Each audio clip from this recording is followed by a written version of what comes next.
ವಿಠ್ಠಲ ರುಕ್ಮಿಣಿ ಜ್ಯೋತಿಷ್ಯಾಲಯಕ್ಕೆ ಸ್ವಾಗತ ಸುಸ್ವಾಗತ. ಭವ್ಯ ಸ್ತ್ರೀ 6 ಆಗಸ್ಟ್ 1987 1 ಗಂಟೆ ಗುಬ್ಬಿಯಲ್ಲಿ ಜನನ. ಮೂಲ ನಕ್ಷತ್ರ ದ್ವಿತೀಯ ಪಾದ, ಧನು ರಾಶಿ, ತುಲಾ ಲಗ್ನದಲ್ಲಿ ಜನನ. ನೋಡಿ, ಮೂಲ ನಕ್ಷತ್ರ ಟೋಟಲ್ 27 ನಕ್ಷತ್ರಗಳಿವೆ. ಅದರಲ್ಲಿ 6 ಗಂಡ ಮೂಲ ನಕ್ಷತ್ರ. ಮೂಲ ನಕ್ಷತ್ರ ಒಂದೇ ಅಲ್ಲ, ಮೂಲ ನಕ್ಷತ್ರ ಹೌದು. ಒಂದನೇದು ಬಂದು ಜ್ಯೇಷ್ಠಾದ 4 ಪಾದಗಳು ಗಂಡ ಮೂಲ ನಕ್ಷತ್ರ. ಅಶ್ಲೇಷಾದ 4 ಪಾದಗಳು ಗಂಡ ಮೂಲ ನಕ್ಷತ್ರ. ಮಗನ 4 ಪಾದಗಳು ಗಂಡ ಮೂಲ ನಕ್ಷತ್ರ. ಅದು ನೋಡಿ, ಇದು ನೋಡಿ, ಯಾವುದು ರೇವತಿಯ 3ನೇ ಪಾದ ಮತ್ತು 4ನೇ ಪಾದ ಮೋಸ್ಟ್ ಡೇಂಜರಸ್. ಆಮೇಲೆ ಅಶ್ವಿನಿಯ 1ನೇ ಪಾದ ಮತ್ತು 2ನೇ ಪಾದ ಗಂಡ ಮೂಲ ನಕ್ಷತ್ರ. ಮೂಲಾದ 1ನೇ ಪಾದ ಹಾಗೂ 2ನೇ ಪಾದ ಗಂಡ ಮೂಲ ನಕ್ಷತ್ರ ಅಂತ ಕರಿತೀವಿ ನಾವು.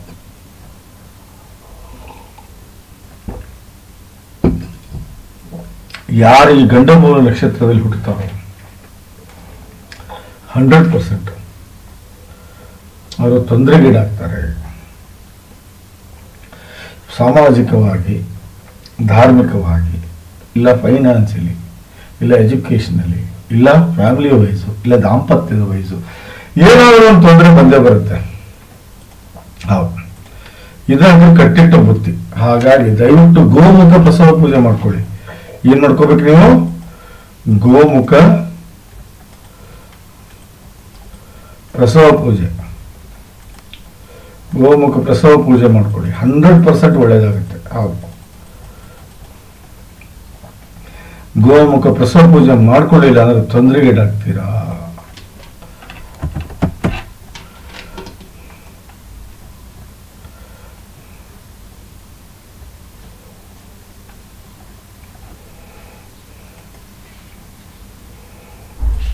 ಒಂದು, ನೀವು ನಿಮ್ಮ ವ್ಯಕ್ತಿತ್ವ, 2 ವ್ಯವಹಾರ, 3 ಪರಾಕ್ರಮ, 4 ನಿಮ್ಮ ತಾಯಿ ಹಾಗೂ ಪ್ರಾಪರ್ಟಿ, 5 ವಿದ್ಯೆ, 6 ಕಷ್ಟ, 7 ದಾಂಪತ್ಯ, 8 ಶತ್ರು, 9 ಭಾಗ್ಯ, 10 ಕೆಲಸ, 11 ಲಾಭ, 12 ವಿದೇಶಿ ಪ್ರಯಾಣ.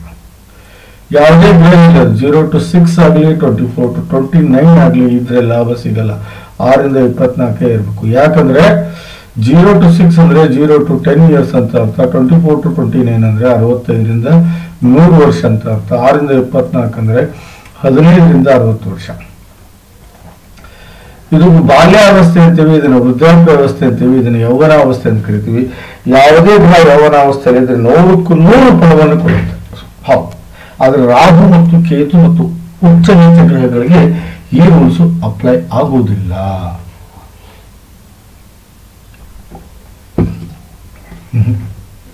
ಈ ರೂಲ್ಸು ಅಪ್ಲೈ ಆಗುವುದಿಲ್ಲ.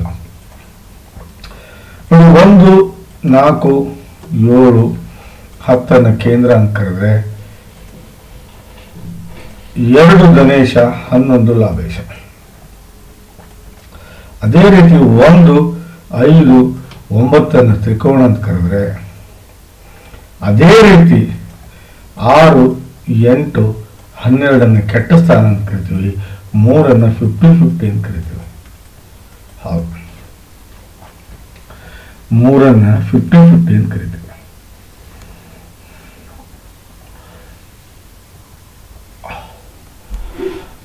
ಹೌದು, ಹಾಗಾದರೆ ತುಲಾ ಲಗ್ನದ ಯೋಗಕಾರಕ ಗ್ರಹಗಳು ಯಾವ್ಯಾವು? ಅದು ಬಹಳ ಇಂಪಾರ್ಟೆಂಟ್. 1ನೇದು ಬಂದು ಶುಕ್ರ, 2ನೇದು ಬಂದು ಶನಿ, 3ನೇದು ಬಂದು ಬುಧ, 4ನೇದು ಬಂದು ಸೂರ್ಯ, 5ನೇದು ಬಂದು ಚಂದ್ರ. ರಾಹು ಕೇತು ಮಿತ್ರರಾದ್ರೆ ಅತಿ ದೊಡ್ಡ ವಿರೋಧಿ ಕುರು ಹಾಗೂ ಕುಜ. ತುಲಾ ಲಗ್ನದ ಅತಿ ದೊಡ್ಡ ವಿರೋಧಿಯವರು. ಹೌದು, ಬನ್ನಿ ಹಾಗಾದ್ರೆ 1ನೇ ಮನೆಯಲ್ಲಿ ಯಾರಿಲ್ಲ, 2ನೇ ಮನೆಯಲ್ಲಿ ಯಾರಿದ್ದಾರೆ? ಶನಿ ಇದ್ದಾನೆ. ಯಾರು ಒಂದು ಶನಿ? ಶನಿ 4 ಮತ್ತು 5ನೇ ಭಾವದ ಸ್ವಾಮಿ 2ನೇ ಭಾವದಲ್ಲಿ ಬಂದು ಕೂತಿದ್ದಾನೆ. ಹಾಗಾಗಿ ಇಲ್ಲಿ 3 ಭಾವದ ಫಲವನ್ನು ನೀವು ಅನುಭವಿಸ್ತೀರಿ. ಹೌದು, 2ನೇ ಭಾವದ ಫಲ ಏನು? ಒಳ್ಳೆಯ ವ್ಯವಹಾರಸ್ಥರಾಗಿರ್ತೀರಿ, ಒಳ್ಳೆಯ ಬಿಹೇವಿಯರ್ ಇರುತ್ತೆ ನಿಮ್ದು, ಒಳ್ಳೆ ಹ್ಯಾಬಿಟ್ಸ್ ಅನ್ನು ಕಲ್ತಿರ್ತೀರಿ, ಒಳ್ಳೆ ನಡವಳಿಕೆ ಇರುತ್ತೆ, ದುಡ್ಡಿನ ಒಳಹರಿವು ಹೊರಹರಿವು ಸಮತೋಲನವಾಗಿರುತ್ತೆ, ಸಂಬಂಧಿಗಳಿಗೆ ಸಹಾಯ ಮಾಡ್ತೀರಿ, ಸಂಬಂಧವನ್ನ ಸರಿಯಾಗಿ ಇಟ್ಟುಕೊತೀರಿ, ಹೊಂದಾಣಿಕೆ ಬದುಕಿನಲ್ಲಿ ಬಹಳ ನಿಮಗೆ ಇಷ್ಟ ಇರುತ್ತೆ, ಹಣವನ್ನು ಸೇವ್ ಮಾಡ್ತೀರಿ, ಊಟದಲ್ಲಿ ಸ್ವಚ್ಛಂದ ವಿಚಾರ ಇರುತ್ತೆ, ಮಾತಿನಲ್ಲಿ ವಜನತ್ವ ಇರುತ್ತೆ, ಮಾತಿನ ದಾಟಿ ಎಲ್ಲರಿಗೂ ಇಷ್ಟ ಆಗುತ್ತೆ, ಪರಿವಾರದ ಸ್ಥಿತಿ ಬಹಳ ಚೆನ್ನಾಗಿರುತ್ತೆ, ಎತ್ತರಕ್ಕೆ ಹೋಗ್ತೀರಿ. ಅದು ಅಲ್ಲದೆ ಇನಿಷಿಯಲ್ ಬಹಳ ಜಾಗ ಇರ್ತೀರಿ, ಸ್ಟಾರ್ಟಿಂಗ್ ಇನಿಷಿಯಲ್ ಸ್ಟಡೀಸ್, ಸಂಸ್ಕಾರ ಸುಸಂಸ್ಕೃತಿ ನೆಮ್ಮದಿಯ ಬದುಕನ್ನ ಕಾಡ್ತೀರಿ ಅಂತ ಜಾತಕ ಹೇಳ್ತಾ ಇದೆ ನಿಮ್ಗೆ. ಹೌದು ನೋಡಿ, ಈ ವಕ್ರಿ ಅಂದ್ರೆ ಏನ್ ಗೊತ್ತಾ, ಈ ರೀತಿ ಮೂವ್ ಆಗೋದಕ್ಕೆ ವಕ್ರಿ ಅಂತಾರೆ, ಹಿಂಗ್ ಮೂವ್ ಆಗೋದಕ್ಕೆ ಸಕ್ರಿಯ ಅಂತಾರೆ. ಹೌದಾ? ಸೊ ಇದೇನು ರಾಂಗ್ ಏನಲ್ಲ ಇದು. ಹೌದು ನೋಡಿ, ವಕ್ರಿಯ ಶನಿ ನಿಮ್ಗೆ ಬಹಳ ಒಳ್ಳೆ ಫಲ ಕೊಡ್ತಾನೆ, 4ನೇ ಭಾವದ ಫಲವನ್ನು ಕೊಡ್ತಾನೆ. ಹೌದು, ನಿಮ್ಮ ಮಾತಿನ ವಜನತ್ವ ಇರುತ್ತೆ. ಶನಿ 2ನೇ ಭಾವದಲ್ಲಿ ಬಂದ್ರೆ ಮಾತು ಸ್ವಲ್ಪ ಕಡಿಮೆ, ಆದ್ರೆ ಮಾತಾಡಿದ್ರೆ ಮಾತ್ರ ನೀತಿ ರೀತಿ ಮತ್ತು ವಜನತ್ವ ತತ್ವವನ್ನು ಮಾತಾಡ್ತೀರಿ, ಆಧ್ಯಾತ್ಮಿಕ ಜೀವನವನ್ನು ಬಹಳ ಇಷ್ಟಪಡ್ತೀರಿ, ದೇವರ ಬಗ್ಗೆ ಬಹಳ ನಿಮ್ಗೆ ಇದು ಇರುತ್ತೆ. ನೋಡಿ, ತಾಯಿ ಮೇಲೆ ವಿಪರೀತ ಪ್ರೇಮ ಇರುತ್ತೆ, ತಾಯಿ ಜೊತೆಗೆ ಬಹಳ ಸಂಬಂಧ ಹೊಂದಾಣಿಕೆ ಇರುತ್ತೆ, ಒಳ್ಳೆ ವ್ಯವಹಾರಸ್ಥರಾಗಿರ್ತೀರಿ, ನೆಮ್ಮದಿಯ ಬದುಕನ್ನು ಬದುಕ್ತೀರಿ, ಸುಖಮಯ ಜೀವನವನ್ನು ಸಾಗಿಸ್ತೀರಿ, ಒಳ್ಳೆ ಪ್ರಾಪರ್ಟಿ ಖರೀದಿ ಮಾಡ್ಕೋತೀರಿ, ಹೈಯರ್ ಎಜುಕೇಶನ್ ಇರುತ್ತೆ, ಎಲ್ಲರ ಜೊತೆಗೂ ಹೊಂದಾಣಿಕೆ ಬದುಕನ್ನು ಬದುಕ್ತೀರಿ, ಮನೆಯ ಸ್ಥಿತಿಯನ್ನು ಎತ್ತರಕ್ಕೆ ತಗೊಂಡು ಹೋಗುವುದಲ್ಲದೆ ಸ್ಟೈಲ್ ಆಫ್ ಲಿವಿಂಗ್ ಹೈ ಇರುತ್ತೆ, ಮನೆಗೆ ಬಂದವ್ರನ್ನ ಬಹಳ ಪ್ರೇಮದಿಂದ ನೋಡ್ಕೋತೀರಿ, ಸಮಾಜದಲ್ಲಿ ಒಳ್ಳೆ ಹೆಸರು ಮಾಡ್ತೀರಿ. ಅದು ಅಲ್ಲದೆ ಆವರಣ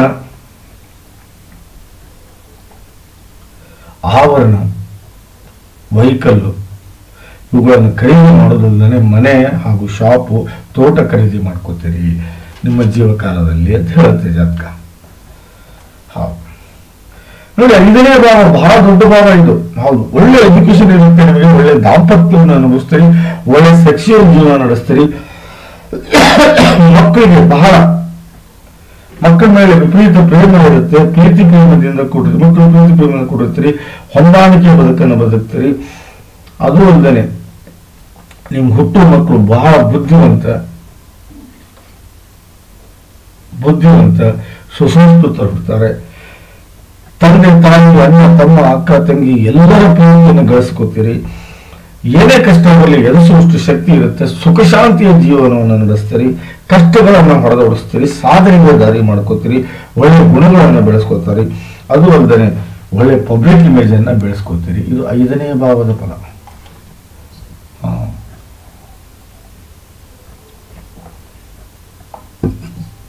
ಹೌದು,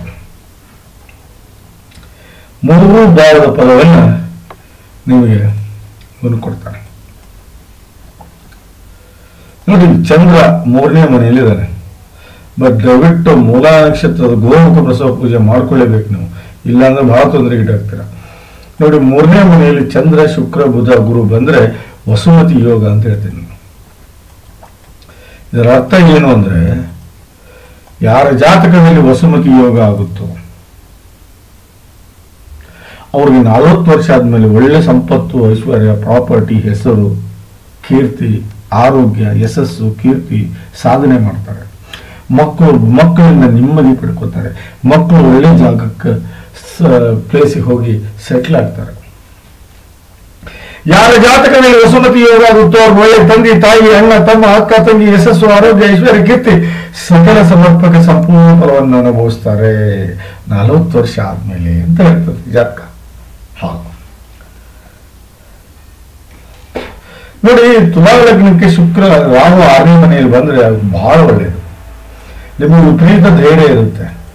ಹೌದು, ಯಾವುದೇ ಕಾಂಪಿಟೇಷನ್ ಎಕ್ಸಾಮ್ ಇರಲಿ ಕಣ್ಣು ಮುಚ್ಚಿ ಪಾಸ್ ಆಗ್ತೀರಿ, ಜೀವನದಲ್ಲಿ ಕಷ್ಟ ಕಡಿಮೆ ನಿಮಗೆ. ಹೌದು ಹೌದು ಬಟ್ ದಾಂಪತ್ಯ ಹೇಳಕ್ಕಾಗಲ್ಲ. ಕಾರಣ ಏನು ಅಂದ್ರೆ 6ನೇ ಮನೆ ಸ್ವಾಮಿ 7ನೇ ಮನೆಯಲ್ಲಿ ಬಂದು ಕೂತಿದ್ದಾನೆ. ಇವನು ದಾಂಪತ್ಯ ಹಾಳು ಮಾಡೋದ್ರಲ್ಲಿ 100% ನಿಶ್ಚಿಂಬ. ಹೌದು, ಅಷ್ಟು ಸುಖ ಸಿಗುತ್ತೋ ಇಲ್ಲ ಗೊತ್ತಿಲ್ಲ ರೀ ಬಾಂಬೆ ಅವರೇ, ಡೌಟ್ ನನಗೆ. ಒಟ್ಟು ನಿಮ್ಮ ಯಜಮಾನ್ರ ಜಾತಕ ಚೆನ್ನಾಗಿತ್ತು, ಒಳ್ಳೆ ಭಾಳ ಚೆನ್ನಾಗಿದೆ ಅಂದ್ರೆ ಅಡ್ಡಿ ಇಲ್ಲ, ನೋ ಪ್ರಾಬ್ಲಮ್. ಇಲ್ಲ ಅಂದ್ರೆ ಅವ್ರಿಗೂ ಕೆಟ್ಟಿದೆ ನಿಮ್ಗೂ ಕೆಟ್ಟಿದೆ ಅಂದ್ರೆ ಡೈವರ್ಸ್ ಮತ್ತು ಗ್ಯಾರಂಟಿನೇ.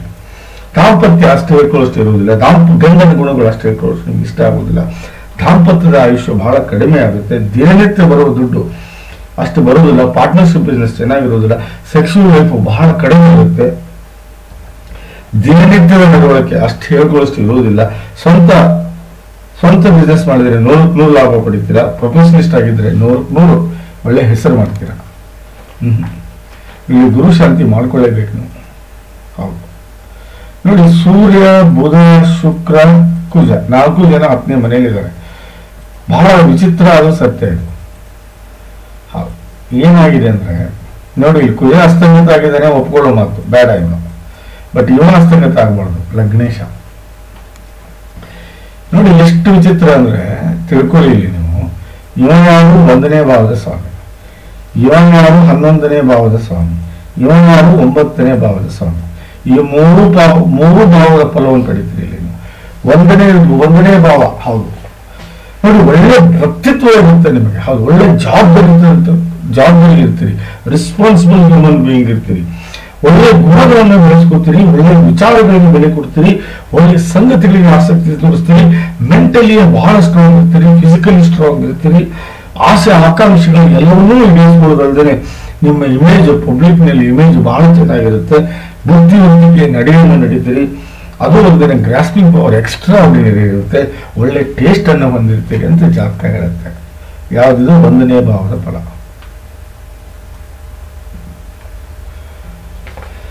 ನೋಡಿ, ಕುಜ ಅಸ್ತಂಗತ. ನೀವು 3 ಕ್ಯಾರೆಟ್ ಓಪಲ್ ಹಾಕೊಳ್ಳಿಲ್ಲ ಅಂದ್ರೆ ನಡೆಯೋದಿಲ್ಲ. ನಾ ಈಗ ಹೇಳ್ತಾ ಇದ್ದೀನಿ, 7 ಕ್ಯಾರೆಟ್ ಓಪಲ್ ಬೇಕೇ ಬೇಕು.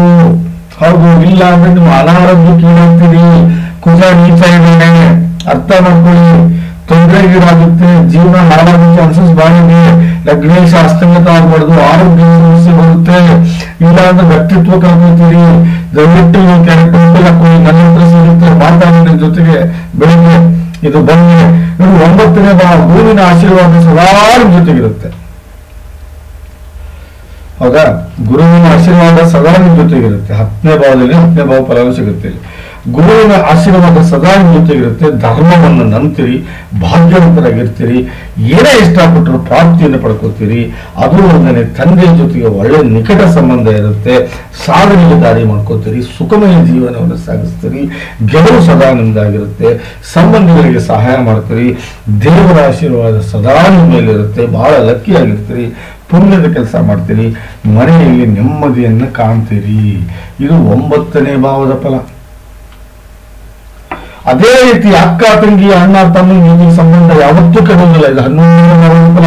ನಾ ಇವೇ ಹೇಳ್ತಾ ಇದ್ದೀನಿ, ಓಪಲ್ ಹಾಕಲಿಲ್ಲ ಅಂದ್ರೆ ಜೀವನ ಹಾಳಾಗುತ್ತೆ. ಯಾಕಂದ್ರೆ ಆರೋಗ್ಯ ಹಾಳಾಗುತ್ತೆ. ಅಸ್ತಂಗತ 1ನೇ ಮನೆ ಸ್ವಾಮಿ. ನೀವು ಲಾಭಗಳನ್ನು ಜೀವನ ಮಾಡ್ತೀರಿ. ಸಣ್ಣ ಪುಟ್ಟ ರೋಗಗಳಿಂದ ದೂರ ಇರ್ತೀರಿ. ಆಸೆ ಆಕಾಂಕ್ಷೆಗಳನ್ನು ಈಡೇರಿಸ್ಕೊಳ್ತೀರಿ. ಸಣ್ಣ ಪುಟ್ಟ ತಿರುಗಾಟದಿಂದ ಲಾಭ ಆಗುತ್ತೆ. ಹಂತ ಹಂತವಾಗಿ ಬೆಳಿತೀರಿ, ಗ್ರೋತ್ ಆಗ್ತೀರಿ. ದುಡ್ಡು ಆಭರಣವನ್ನು ಗಳಿಸ್ಕೊತೀರಿ. ಹಣವನ್ನು ಸೇವ್ ಮಾಡ್ತೀರಿ. ಬ್ಯಾಂಕ್ ಬ್ಯಾಲೆನ್ಸ್ ಮೇಂಟೈನ್ ಮಾಡ್ತೀರಿ. ಮಿತ್ರರೊಡನೆ ಒಳ್ಳೆ ಸಂಬಂಧ ಇರುತ್ತೆ. ಇದು 11ನೇ ಭಾವದ ಫಲ. ನೀವು ಮಾಡುವ ಕೆಲಸ ನಿಮ್ಗೆ ಇಷ್ಟ ಆಗುತ್ತೆ. ಕೆಲಸದ ವಿಧಾನ ಇಷ್ಟ ಆಗುತ್ತೆ. ಕೆಲಸದಲ್ಲಿ ಗೆಲುವು ಕಾಣ್ತೀರಿ. ಕೆಲಸದಲ್ಲಿ ಗಳಿಕೆ ಮಾಡ್ಕೋತೀರಿ. ಮಾನ, ಪ್ರತಿಷ್ಠೆ, ಸಂಪತ್ತು, ಐಶ್ವರ್ಯ, ಕೀರ್ತಿ ಅಂತ ಸ್ಥಾನಮಾನ ಎಲ್ಲವನ್ನೂ ಗಳಿಸ್ತೀರಿ ಅಂತ ಜಾತಕ ಹೇಳ್ತಾ ಇದೆ. ಇಲ್ಲಿ 10ನೇ ಭಾವ. ಬಟ್ ನೀಚ ಕುಜ. ನೀವು ದಯವಿಟ್ಟು ನಾನು ಹೇಳೋದನ್ನ ಅರ್ಥ ಮಾಡ್ಕೊಳ್ಳಿ. 7 ಕ್ಯಾರೆಟ್ ಓಪಲ್ ಹಾಕೊಳ್ಳೇಬೇಕು. ನೀವು ಹಾಕೊಳ್ಳಿಲ್ಲ ಅಂದ್ರೆ ನಡೆಯೋದಿಲ್ಲ. ಏನ್ ಮಾಡಿದ್ರು ನಡೆಯೋದಿಲ್ಲ.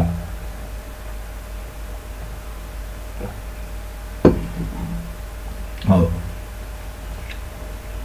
7 ಕ್ಯಾರೆಟ್ ಓಪಲ್ ಹಾಕ್ಲೇಬೇಕು ನೀವು. 7 ಕ್ಯಾರೆಟ್ ಓಪಲ್ ಹಾಕ್ಲೇಬೇಕು. ಇಲ್ಲಿ ಟೋಟಲ್ 4 ರಾಜಯೋಗಗಳಿವೆ. 1ನೇದು ಬುಧ ಆದಿತ್ಯ ರಾಜಯೋಗ.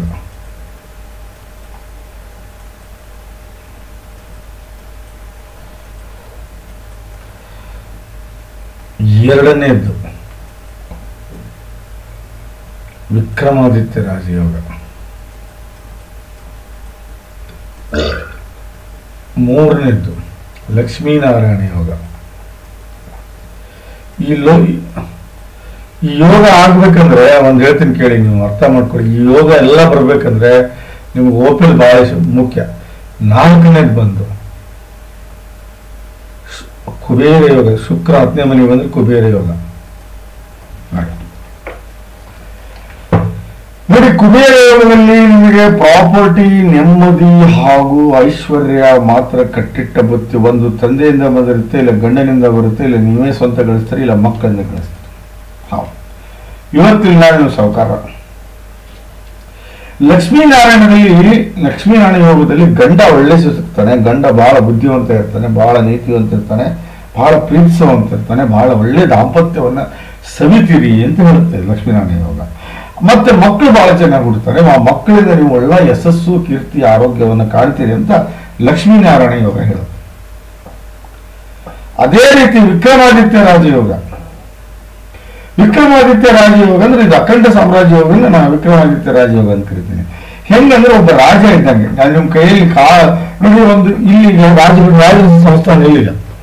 ನೀವು ಒಂದು ಸಂಸ್ಥೆಯ ಮಾಲಕರಾಗಿರ್ತೀರಿ, ಇಲ್ಲ ಒಂದು ಶಾಪ್ ಮಾಲಕರಾಗಿರ್ತೀರಿ, ಇಲ್ಲ ಒಂದು ಆಫೀಸ್ ಮಾಲಕರಾಗಿರ್ತೀರಿ, ಇಲ್ಲ ಒಂದು ಸ್ವಂತ ಫ್ಯಾಕ್ಟರಿ ಇಟ್ಕೊಂಡಿರ್ತೀರಿ.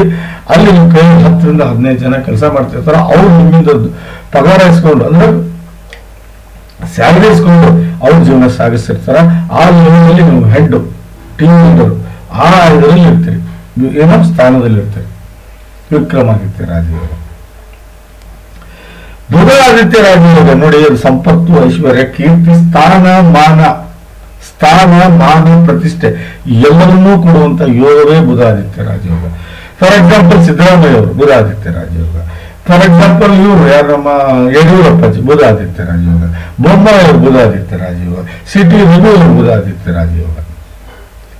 ಶೋಭಾ ಕರಂದ್ಲಾಜೆ ಅವರು ಬುಧಾದಿತ್ಯ ರಾಜಯೋಗ. ಎನ್.ಟಿ. ರಾಮರಾವ್ ಬುಧಾದಿತ್ಯ ರಾಜಯೋಗ. ಶಿವಾಜಿ ಗಣೇಶನ್ ಬುಧಾದಿತ್ಯ ರಾಜಯೋಗ. ಚಂದ್ರಬಾಬು ನಾಯ್ಡು ಬುಧಾದಿತ್ಯ ರಾಜಯೋಗ.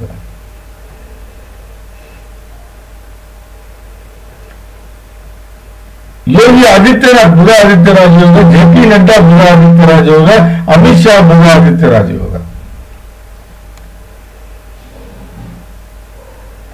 ಅದು ಇದಂತೂ ಯಾರು, ಸುಸ್ಮಿತಾ ಸೇನ್ ಬುಧಾದಿತ್ಯ ರಾಜಯೋಗ, ಫಿಲ್ಮ್ ಆಕ್ಟರ್. ಮತ್ತೆ ಇವನ್ ತಗೋರಿ ಯಾರು, ಐಶ್ವರ್ಯ ರಾಯ್, ಅಭಿಷೇಕ್ ಬಚ್ಚನ್ ಬುಧಾದಿತ್ಯ ರಾಜಯೋಗ. ಕಾರ್ತಿಕೇಯನ್ ಫಿಲ್ಮ್ ಆಕ್ಟರ್ ಬುಧಾದಿತ್ಯ ರಾಜಯೋಗ. ಅಕ್ಷಯ್ ಕುಮಾರ್ ಬುಧಾದಿತ್ಯ ರಾಜಯೋಗ. ರತನ್ ಲಾಲ್ ಟಾಟಾ ಬುಧಾದಿತ್ಯ ರಾಜಯೋಗ. ಟಿ.ವಿ.ಎಸ್. ಸುಂದರ ಬುಧಾದಿತ್ಯ ರಾಜಯೋಗ.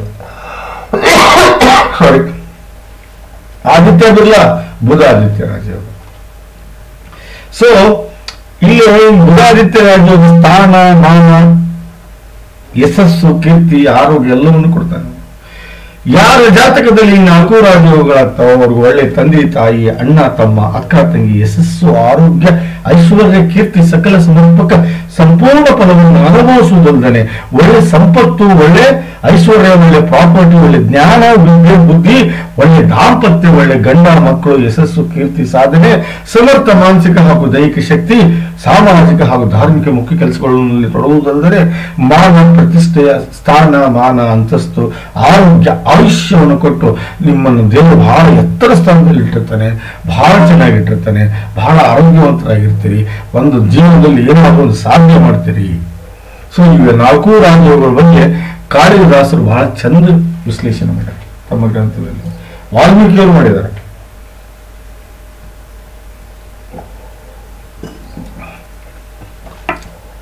ಸೊ ದೊಡ್ಡ ರಾಜಯೋಗ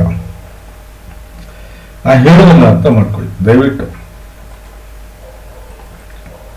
ಕೇತು 12ನೇ ಮನೆ ಕೇತು ನಿಮ್ದು ಕೊನೆ ಜನ್ಮ ಅಂತ ಅನ್ಸುತ್ತೆ. ಹೌದು, 12ನೇ ಮನೆಯಲ್ಲಿ ಕೇತು ಬಂದ್ರೆ ಕೊನೆ ಜನ್ಮ ಅಂತ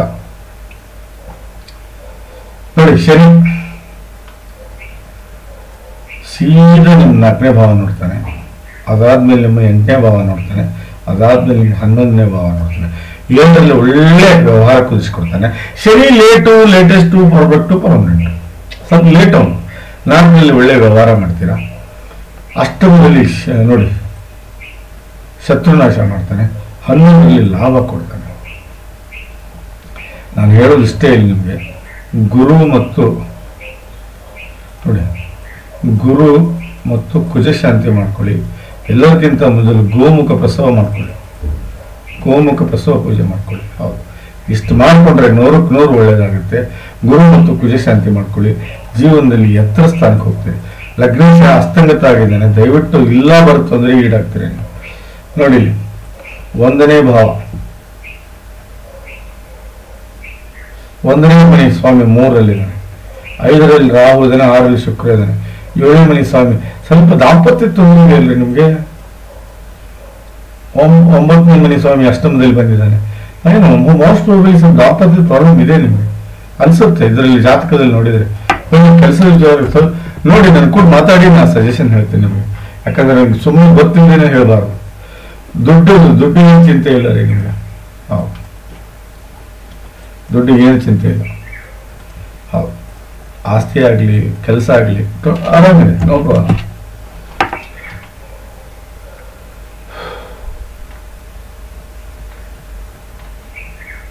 ಓ, ಚಂದ್ರದಶೆಯಲ್ಲಿದ್ದೀರಾ? ನೆಕ್ಸ್ಟ್ ಕುಜದಶೆ ಬರುತ್ತೆ, ಅವಾಗ ಬಹಳ ಕೆಟ್ಟ ಟೈಮ್. ಅದಕ್ಕೆ ಹೇಳೋದು ನಾನು, ಗೋಮುಖ ಪ್ರಸವ ಪೂಜೆ ಮಾಡ್ಕೊಳ್ಳಿ. ಪ್ಲಸ್ ಬಿಟ್ಟು ತಾವೇನ್ ಮಾಡ್ಕೋಬೇಕು? ಗೋಮುಖ ಪ್ರಸವ ಪೂಜೆ ಮಾಡ್ಕೋಬೇಕು. ಕುಜ ಮತ್ತು ಗುರು ಶಾಂತಿ ಮಾಡ್ಕೋಬೇಕು. ದಯವಿಟ್ಟು 1 ಕ್ಯಾರೆಟ್ ಓಪಿಲನ್ನು ಹಾಕೊಳ್ಳಿ. ನನ್ನ ಹತ್ರ ಸಿಗುತ್ತೆ, ಬನ್ನಿ.